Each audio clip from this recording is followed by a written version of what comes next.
Capítulo 2 A Casa Nova.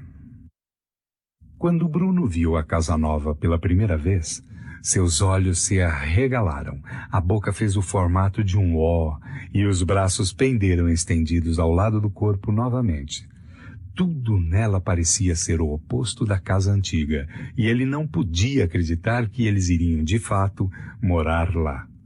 A casa de Berlim ficava numa rua calma, ao longo da qual havia mais um punhado de casas grandes como a dele, e era sempre agradável olhar para elas, porque eram quase iguais à sua própria, mas não exatamente, e nelas moravam outros meninos com quem ele brincava, entre parênteses, se fossem amigos, ou de quem mantinha distância, entre parênteses, se fossem encrenca. A casa nova, no entanto, ficava isolada num lugar vazio e desolado, e não havia nenhuma outra casa à vista, o que significava que não haveria outras famílias por perto, nem meninos com quem brincar, fossem amigos ou fossem encrenca. A casa de Berlim era enorme, e mesmo tendo morado lá durante 9 anos, ele sempre conseguia encontrar novos cantos e passagens que ainda não tinha explorado inteiramente. Havia até mesmo cômodos, como o escritório do pai, onde era proibido entrar em todos os momentos sem exceção, nos quais ele estivera apenas uma ou outra vez. A casa nova, contudo, tinha só 3 andares. O andar de cima, onde ficavam todos os 3 quartos e um único banheiro, o andar térreo com a cozinha, a sala de jantar e um escritório novo para o pai, entre parênteses, que ele presumia apresentar as mesmas restrições do antigo, e o porão, onde dormiam os criados.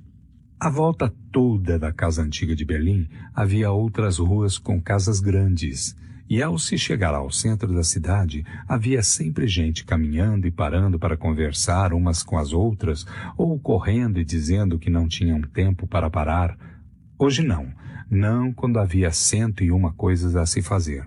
Eram lojas com lustrosas fachadas comerciais e bancas de frutas e legumes repletas de bandejas em que se erguiam pilhas altas de repolho, cenouras, couves-flores e milho. Algumas transbordavam de alho poró e cogumelos, nabos e couves de bruxelas. Outras estavam cheias de alface e feijões verdes, abobrinhas e pastinacas. Às vezes, ele se divertia ficando bem à frente dessas bancas, cerrando os olhos e respirando seus aromas, sentindo a cabeça rodopiar com os cheiros misturados da doçura e da vida. Mas ao redor da casa nova não havia outras ruas, ninguém caminhando por lá ou correndo por ali, e certamente nada de lojas nem de bancas de frutas e legumes. Quando fechava os olhos, tudo ao seu redor parecia simplesmente vazio e frio, como se ele estivesse no lugar mais solitário do mundo, no meio de lugar nenhum. Em Berlim, havia mesas postas na rua, e de vez em quando, ao caminhar para casa vindo da escola com Karl, Daniel e Martin, via homens e mulheres sentados nessas mesas, bebendo refrescos espumantes e rindo alto. As pessoas sentadas naquelas mesas deviam ser muito engraçadas. Ele costumava pensar, por que não importava o que dissessem, alguém sempre ria. Porém, havia algo a respeito da casa nova que fazia Bruno pensar que ninguém jamais ria por lá, que não havia motivo para riso e nada com que se alegrar. Acho que isso foi uma má ideia, disse Bruno algumas horas depois de terem chegado, enquanto Maria estava desfazendo suas malas no andar de cima.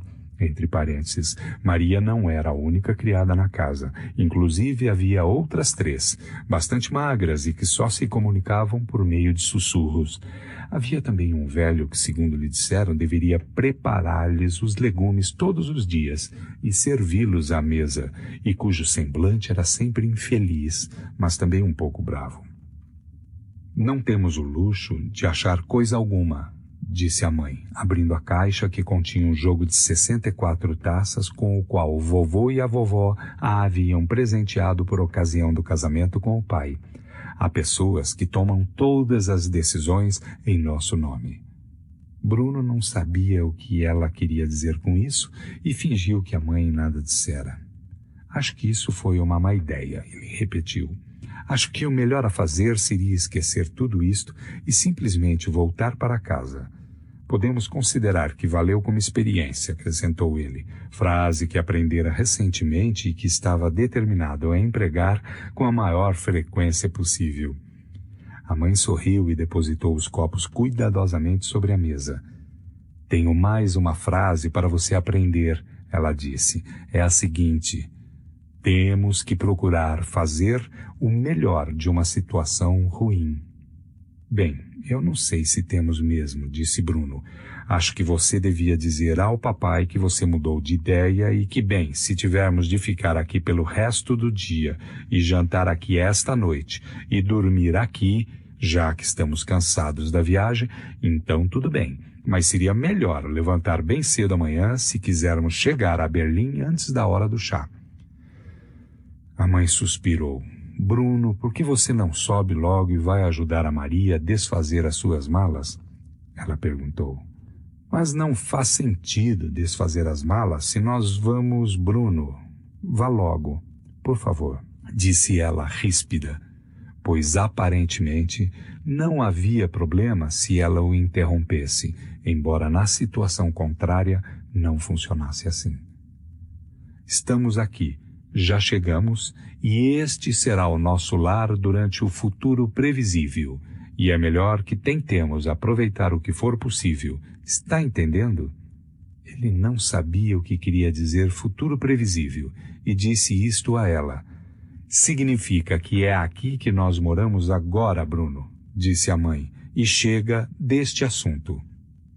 Bruno sentiu uma dor na barriga e percebeu algo crescendo dentro dele. Alguma coisa que, quando conseguisse sair das maiores profundezas de dentro dele até o mundo exterior, o faria gritar e berrar que tudo aquilo era errado e injusto e um grande engano pelo qual alguém haveria de pagar algum dia, ou, em vez disso, simplesmente o faria desmanchar-se em lágrimas. Ele não conseguia compreender como tudo acontecera. Num dia ele estava perfeitamente alegre, brincando em casa, com 3 melhores amigos da vida, escorregando pelos corrimãos, tentando ver toda a cidade de Berlim da ponta dos pés, e agora estava encalhado nesta casa fria e desagradável, com 3 criadas sussurrantes e um servente que era a um só tempo infeliz e bravo, onde ninguém parecia ser capaz de rir novamente. Bruno, quero que suba e desfaça as malas. E quero que vá agora, disse a mãe, numa voz pouco amigável, e ele sabia que ela estava falando sério. Então deu meia volta e marchou para o outro lado, sem dizer mais nenhuma palavra. Ele sentia as lágrimas brotando sob seus olhos, mas estava determinado a não deixá-las aparecer. Bruno subiu as escadas e virou-se lentamente numa volta completa, na esperança de encontrar uma pequena porta ou cubículo que pudesse, afinal, ser explorado decentemente. Mas não havia nada. Naquele piso havia apenas 4 portas, 2 de cada lado, de frente umas para as outras. A porta de seu quarto, a porta do quarto de Gretel, a porta do quarto da mãe e do pai e a porta do banheiro. Aqui não é minha casa e nunca vai ser, ele murmurou, enquanto atravessava a sua própria porta para encontrar todas as suas roupas espalhadas sobre a cama e as caixas de brinquedos e livros ainda fechadas. Era óbvio que Maria não tinha estabelecido suas prioridades direito. Mamãe mandou eu ajudar, ele disse baixinho, e Maria acenou e apontou para uma sacola grande contendo todas as suas meias e cuecas e camisetas. Se você separar tudo isto, pode colocar no baú de gavetas bem ali, ela disse, apontando para um baú grosseiro que ficava do outro lado do quarto junto a um espelho coberto de pó. Bruno suspirou e abriu a sacola. Estava cheia até a boca com suas cuecas, e ele queria apenas rastejar para dentro dela e torcer para que, quando tornasse a rastejar para fora, ele acordasse e estivesse em casa novamente. — O que você acha de tudo isso, Maria? Ele perguntou após um silêncio, pois sempre gostara de Maria e a considerava um membro da família, embora o pai dissesse que ela era apenas uma criada e muito bem paga por sinal. — Tudo isso o quê? Perguntou ela. Isso, disse ele, como se fosse a coisa mais óbvia do mundo. Vir a um lugar como este, não acha que cometemos um grave engano? Isso não cabe a mim dizer, Sr. Bruno, disse Maria. Sua mãe já lhe explicou sobre o trabalho do seu pai e... Ah, eu já cansei de ouvir sobre o trabalho do meu pai, disse Bruno, interrompendo-a. É só disso que se fala, se é que você não sabe. O trabalho do papai, isso e aquilo. Bem, se o trabalho do meu pai significa que temos de mudar da nossa casa para longe do corrimão escorregador e dos meus 3 melhores amigos, então acho que meu pai devia pensar 2 vezes a respeito do trabalho dele. Não acha? Neste exato momento, houve um ranger no corredor do lado de fora e Bruno viu a porta do quarto da mãe e do pai se abrir, deixando uma pequena fresta à vista. Ele congelou, incapaz de se mover por um momento. A mãe ainda estava no andar de baixo, o que significava que o pai estava lá dentro e era bem capaz que tivesse escutado tudo o que Bruno acabara de dizer. Ele observou a porta, mal ousando respirar, imaginando se o pai sairia de lá e o levaria para baixo para uma conversa séria. A porta se abriu mais e Bruno deu um passo atrás conforme apareceu uma figura, porém não era o pai. Era um homem bem mais jovem e também mais baixo que o pai, embora usasse um tipo de uniforme igual, mas sem o mesmo número de condecorações. Ele parecia muito sério e o cap estava bem preso à cabeça, ao redor das têmporas. Bruno viu que seu cabelo era bem loiro, num tom de amarelo quase sobrenatural. Ele trazia uma caixa nas mãos e caminhava em direção à escada. No entanto, parou por um instante quando viu Bruno ali o observando. Ele mediu o garoto de cima a baixo como se jamais tivesse visto uma criança antes e não soubesse ao certo o que fazer com uma. Se devia comê-la, ignorá-la ou chutá-la escada abaixo. Em vez disso, assinou brevemente com a cabeça e seguiu seu caminho. Quem era esse? Perguntou Bruno. O jovem parecera tão sério e preocupado que ele presumiu ser uma pessoa de grande importância. Creio que era um dos soldados de seu pai, disse Maria, que ficara bem ereta quando o jovem apareceu e mantivera as mãos diante de si como numa prece. Ela voltara os olhos para o chão em vez de olhar para o seu rosto como se temesse ser transformada em pedra se olhasse diretamente para ele. E só relaxou quando o jovem se foi. Nós vamos conhecê-los com o tempo. Acho que não gostei dele, disse Bruno. Ele era sério demais. Seu pai também é muito sério, disse Maria. Sim, mas ele é o papai, explicou Bruno.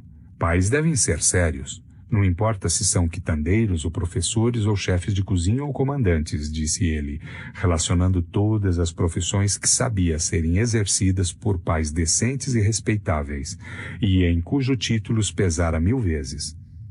Eu não acho que aquele homem se parecia com um pai, embora ele fosse muito sério, não havia dúvida disso. Bem, eles têm empregos muito sérios, disse Maria com um suspiro. Ou ao menos é o que eles pensam, mas se eu fosse você, ficaria longe dos soldados. Parece que não há outra coisa a se fazer por aqui além disso, disse Bruno triste. Acho que não haverá sequer outras crianças com quem brincar, além de Gretel, e que graça há nisso, afinal de contas, ela é um caso perdido. Ele sentiu como se fosse chorar novamente, mas se conteve, pois não queria parecer um bebê na frente de Maria. Olhou ao redor do quarto sem erguer completamente os olhos do chão, tentando ver se havia algo de interessante para ser achado.